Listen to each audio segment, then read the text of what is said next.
The total number of global COVID-19 cases has now surpassed 24 lakhs, including more than 1.7 lakh fatalities. France is the fourth country to have more than 20,000 COVID-19 deaths after US, Italy and Spain.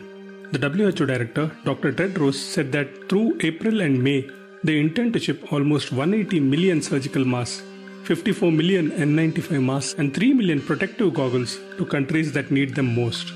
WHO will work with telecommunication companies around the world to reach people who can't connect to the internet for COVID-19 information with support from UNICEF.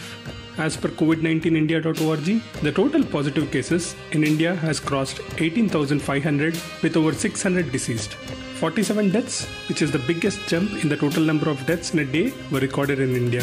125 families have been quarantined as one COVID case was found in the Rashtrapati Bhavan. Even as many stranded workers complain of not receiving enough ration, the Ministry of Petroleum and Natural Gas is considering surplus rice from Food Corporation of India to be allowed to be converted to ethanol to be used in the making of alcohol-based hand sanitizers. After Uttar Pradesh, 5 more states have announced that they will bring back their students stranded in the coaching hub, Kota in Rajasthan. Odisha CM Naveen Patnaik said that they will give 50 lakhs to the families of health workers who die fighting COVID-19.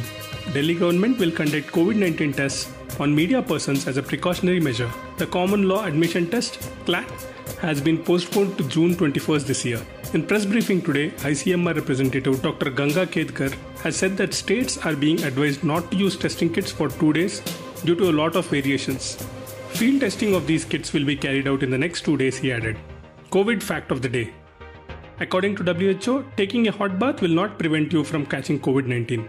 Normal body temperature remains around 36.5 degrees to 37 degrees centigrade, regardless of the temperature of your bath or shower. Do check out the latest episode of the Suno India show with Dr. Madhukar Pai, Professor and Canada Research Chair of Epidemiology and Global Health, McGill University, on Trump's decision to halt WHO funding and what this means for WHO as an organization and for countries which rely on global health financing, including India.